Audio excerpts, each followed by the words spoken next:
Bonjour à tous, premier live de la semaine ce lundi matin, c'est une nouvelle fois Frédéric Farah qui est là. Bonjour Frédéric, comment allez-vous? Bonjour Nicolas, vous allez bien? Je vais bien, je vais bien.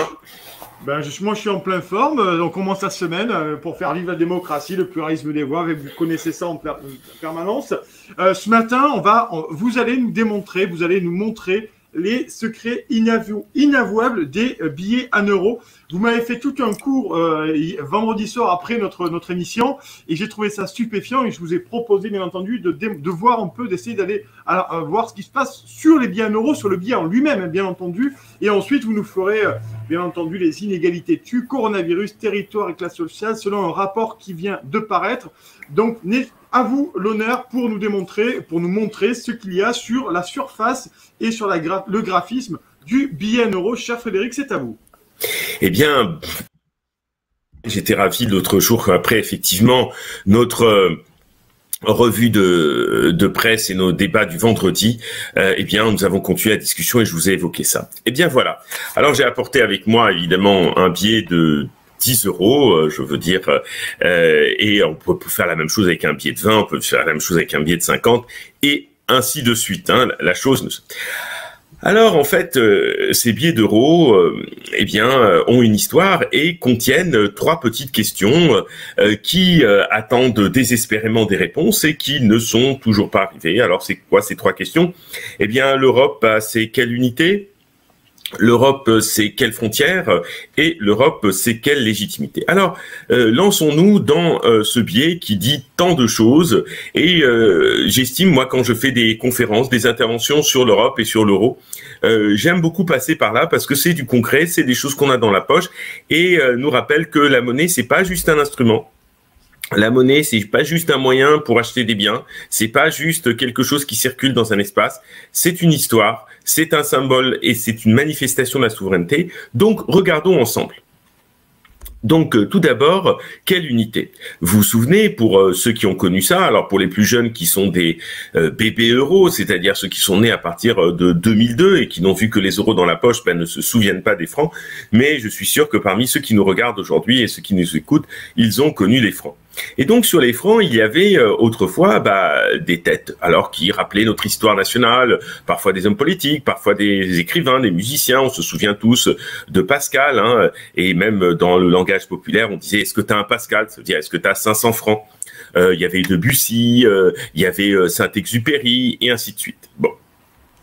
Et donc, la question, et donc, quand vous regardez, par exemple, les billets américains, vous voyez les présidents, et pas que les présidents, mais essentiellement les présidents qui défilent sous vos yeux, vous avez une histoire qui se déploie devant vous. Alors que quand on a voulu faire la monnaie unique, la question alors s'est posée, mais finalement, qui va-t-on mettre sur ces billets?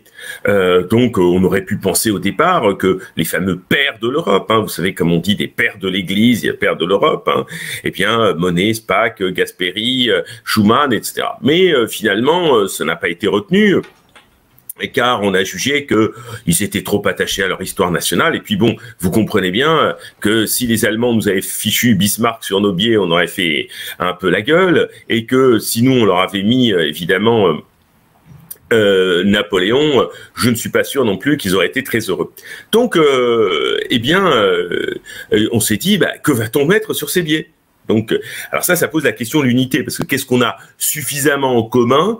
Là, aujourd'hui, on est 19. À l'époque, on n'était pas 19 quand c'est né ce truc. Mais on aurait pu essayer de dire, je sais pas, mettre des poètes, des musiciens, des figures suffisamment consensuelles pour se dire, tiens, on retrouve, je sais pas, Beethoven, on retrouve Debussy, on retrouve Verlaine, on retrouve Goethe, enfin, qui vous voulez, des poètes, voilà, des figures qui sont un peu de ce qui unit l'Europe. C'est-à-dire, ce qui unit l'Europe, normalement, ça devrait être quelque chose qui relève de la culture. Eh bien, comme on n'a pas réussi à trouver, on a dit, eh bien, on va mettre des symboles. Alors, quels sont ces symboles? On a mis des arches, comme vous voyez ici, et au dos, ici, on met des ponts. Alors, qu'est-ce que ça symbolise là-dessus? Ça symbolise tout simplement l'ouverture, le rapprochement, la solidarité, etc. Bon. Et donc, on s'est dit, voilà. Mais alors après, une autre question a surgi. Et c'est là où on rentre dans des degrés d'abstraction et qui permettent de comprendre bien des choses aujourd'hui sur la difficulté de créer du lien, un sentiment de solidarité entre les nations, etc. Enfin, entre les gouvernements. On s'est dit, mais alors on va mettre quoi? Un pont français? Un pont espagnol? Je sais pas, un monument portugais? Enfin, mais lequel? Bon. Alors comme il s'agissait de froisser personne, en fait, ces ponts, ces arches que vous voyez sur vos biais n'existent pas. Qu'est-ce que ça veut dire n'existe pas? Ça veut dire que vous pouvez pas dire ah bah tiens, ce pont il est chez moi dans mon pays, tiens cette arche il est chez moi dans mon pays. Non, en fait, ça doit faire des clins d'œil à des architectures ayant existé en Europe ou des types d'architecture qu'on peut retrouver sur le continent sans jamais pouvoir dire c'est quelque part. C'est-à-dire c'est le pont du Gard, c'est le pont machin. Non. Donc voilà. Donc si vous voulez, abstraction. Ensuite, malheureusement, il y a eu un petit bug sur ces biais. Normalement, aurait dû apparaître des petites silhouettes qui symbolisaient les personnes, c'est-à-dire vous, moi. Et malheureusement, comme les biais étaient étrangement vides, ce qui était un peu embêtant, puisque normalement les ponts, les portes s'ouvrent sur des gens qui se rencontrent, puisque l'Europe, c'est pas juste que des marchandises ou des biens, c'est des êtres humains surtout. Hein. Eh bien, on s'est dit, on va mettre des étoiles. Hein. Vous voyez bien, il y a un peu les étoiles européennes qui se répandent un peu sur les biais, un petit peu partout, vous les voyez, etc., qui symbolisent le drapeau, parfois grande, parfois petite et tout. Donc, finalement, c'est un peu un biais inhabité, avec des figurines un peu vides, des espaces, comment dire, qui font référence à des abstractions, à des symboles. Bon. Ensuite, comment dire, quelles frontières? Alors maintenant, je vous invite à regarder la carte qui se trouve au dos, qui, pour le moins, suscite beaucoup d'interrogations. Parce que, pour ceux qui nous écoutent ce matin, si vous avez des billets dans votre portefeuille, vous pouvez regarder. Mais en tout cas, sur cette carte, moi, je peux vous le dire, on voit la Grande-Bretagne, par exemple, on voit, comment dire, presque un bout de Turquie, la Suisse qui est au milieu, même si on la distingue pas, elle est là. Et puis, ça s'arrête brutalement la carte, presque au niveau de la Russie. Alors, on peut être pour le moins surpris, parce qu'on se dit, je comprends pas, la Grande-Bretagne, elle était pas dans l'euro, maintenant elle s'en va du Royaume-Uni, il y a un bout de Turquie, il y a un bout de Russie, ça s'arrête, etc. Et donc, cette carte est bizarre, parce que cette carte, elle va au-delà des membres de l'Union européenne, et elle dessine une espèce d'Europe un peu embarrassée parce que elle sait pas où elle s'arrête. Vous voyez, est-ce que ça va vers la Turquie? Est-ce que ça va vers la Russie? Tiens, il y a l'Angleterre qui est dedans et autres. Donc finalement, ça révèle finalement les limites de l'Union européenne. Comment la définir? Et c'est tout le casse-tête. Définir par la géographie, bof. Définir quoi? Par l'histoire?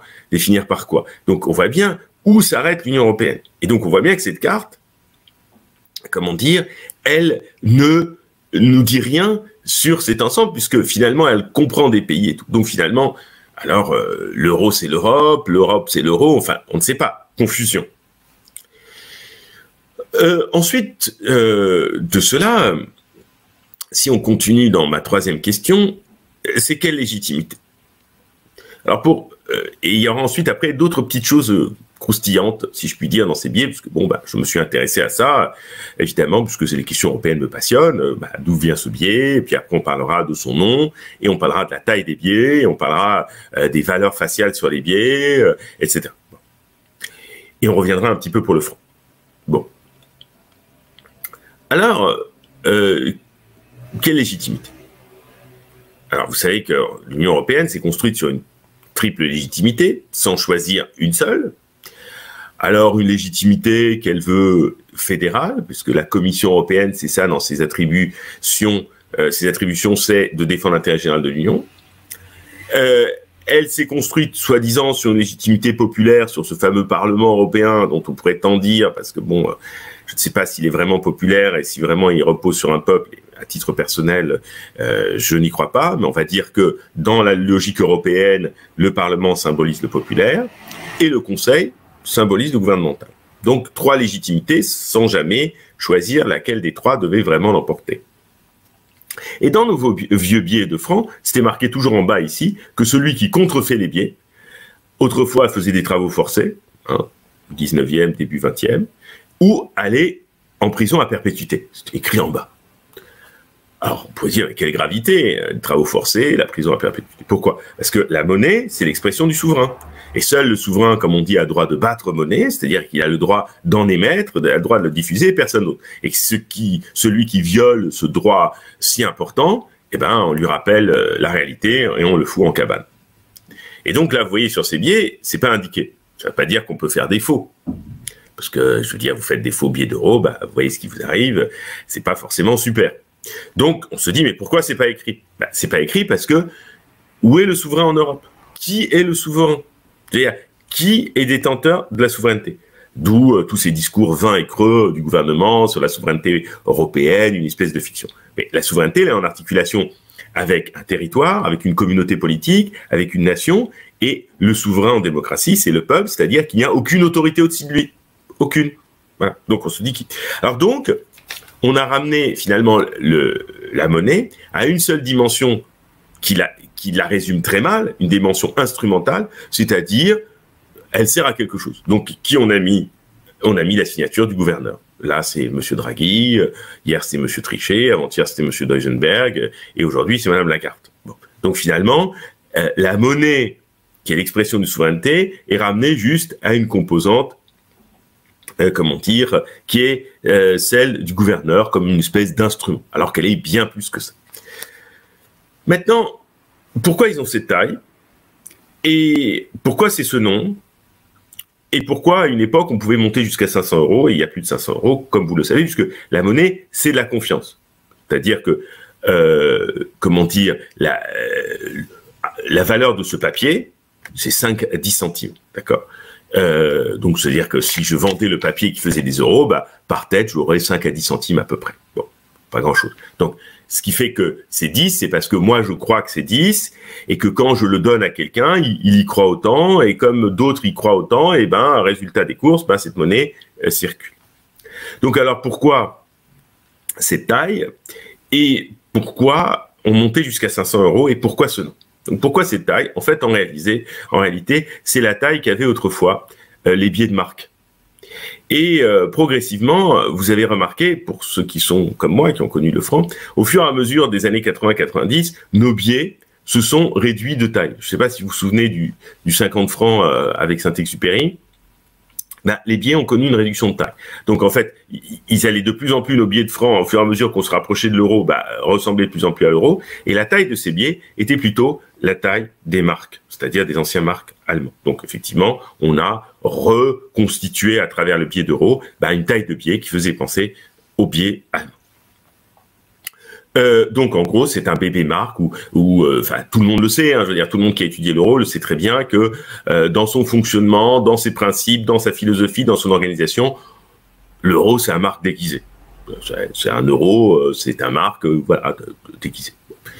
Tout simplement parce que l'Allemagne, effectivement, contrairement aux espérances de François Mitterrand, je ne sais pas, qui voulait clouer la main de l'Allemagne sur la table, bah, l'Allemagne a su construire une monnaie qui a été, qui lui ressemblait à la fois dans les principes, qui a été ressemblée dans son graphisme et qui lui ressemblait effectivement dans sa philosophie et en fait a construit une monnaie pour elle, quoi. Tout simplement, je veux dire, en défendant ses intérêts nationaux avant toute chose. Ce en quoi elle n'est pas choquant, parce qu'elle défend, ses intérêts. Enfin, tout État, normalement, qui a conscience de ses intérêts, défend les siens tout en coopérant avec les autres. Voilà, je veux dire.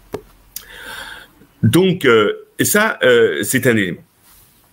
Ensuite, 500 euros. Pourquoi on est allé jusqu'à 500 euros? Là encore, clin d'œil à l'Allemagne, parce que effectivement, les Allemands avaient aussi l'habitude, l'usage d'utiliser parfois des gros montants en espèces ou des marques effectivement qui pouvaient monter assez haut. Et donc, l'Allemagne souhaitait effectivement, les pays du Nord, entre autres, ses satellites, mais surtout l'Allemagne, souhaitait d'avoir un billet à la valeur faciale qui pouvait aller jusqu'à 500 euros. Billet qui finalement a connu toutes sortes de vicissitudes et qui a été abandonné. Donc voilà, donc effectivement on monte jusqu'à 500 euros, c'est parce que c'était aussi dans les pratiques allemandes d'utiliser pas mal d'espèces et c'est des billets dont le format était plutôt inspiré par le marque. Alors maintenant l'euro, pourquoi s'appelle ce nom? Alors ce nom a été donné en 1995 au Conseil de Madrid du 15 et 16 décembre 95 et voilà ce qu'on disait lors de ce sommet, que le nom de la nouvelle monnaie est un élément important de la préparation de la monnaie unique, car il détermine en partie l'acceptabilité par le public de l'Union économique et monétaire, et donc c'est un nom complet qui doit être simple et symboliser l'Europe. Alors en gros, en fait, Europe, en coupe, ça fait euro. Et donc voilà, vous voyez, c'est un peu une symbolique assez simple. On n'a pas utilisé écu, qui était effectivement cette monnaie, cette unité de compte. ECU voulait dire European Currency Unit. On ne l'a pas gardé pour la monnaie unique parce que effectivement, ECU en Allemagne, coup c'est la vache, donc ECU, c'était pas terrible que ça sonne comme ça. Donc, et alors moi, ce qui me frappe, c'est quand je relisais ce texte du Conseil de Madrid de 95, c'est en quoi dire euro, ça symbolise l'Europe, j'en sais rien, et en quoi d'avoir choisi euro, ça rend la chose acceptable auprès du public. Hein, c'est ce qui est dit, l'acceptabilité par le public. Est-ce que ça rend acceptable parce que c'est facile à prononcer? Est-ce que parce que c'est court? Et donc, et ça a donné naissance, dans la foulée, à cette expression assez moche de l'Euroland, hein, comme on peut dire Disneyland, hein, je veux dire Euroland, Disneyland, c'est un peu, ça fait un peu une drôle de symbolique, hein, c'est le cas de le dire, Euroland, on sait pas très bien qu'est-ce que c'est comme langue, hein, vous savez ce qu'on appelle le globish, hein, c'est ce que disent les linguistes pour désigner ce mauvais anglais qui circule sur toute la planète et qui permet à des gens qui ne sont pas anglophones par leur langue maternelle de pouvoir communiquer entre eux, ce qu'on appelle donc le globish, hein, cette espèce d'anglais appauvri. Et vous savez d'ailleurs, petite parenthèse, c'est que les Anglais eux-mêmes, même les Américains, font aussi des associations pour défendre leur langue, tant ils voient que la manière dont elle est utilisée dans le monde, elle fait l'objet d'une déformation, d'une défiguration parfois. Donc Euroland. Donc vous voyez bien que, avant de passer très vite à ma deuxième chronique, parce qu'elle était normalement, comment dire, que j'avais aussi prévu, donc je vais essayer d'être rapide. Vous voyez donc ce biais illustre quoi finalement?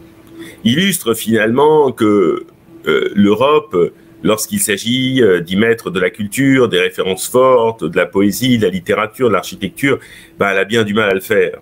On voit bien que l'Europe aujourd'hui, encore une fois, lorsqu'il s'agit de penser de la solidarité et de penser, comment dire, de l'union entre les nations, elle a du mal à le faire aussi. On voit bien aussi que ce biais est l'illustration d'un rapport de force, c'est-à-dire l'euro, il s'est installé en Allemagne, évidemment à la Bundesbank à Francfort, parce que la puissance dominante, c'était l'Allemagne. Si le premier président de la BCE a été un Néerlandais, c'est parce que les Pays-Bas, qui avaient le florin, qui était leur monnaie d'autrefois, avaient abandonné toute souveraineté auprès de l'Allemagne à ce niveau-là. Donc, il était normal qu'un candidat allemand, donc néerlandais, prenne la tête du début de cette institution.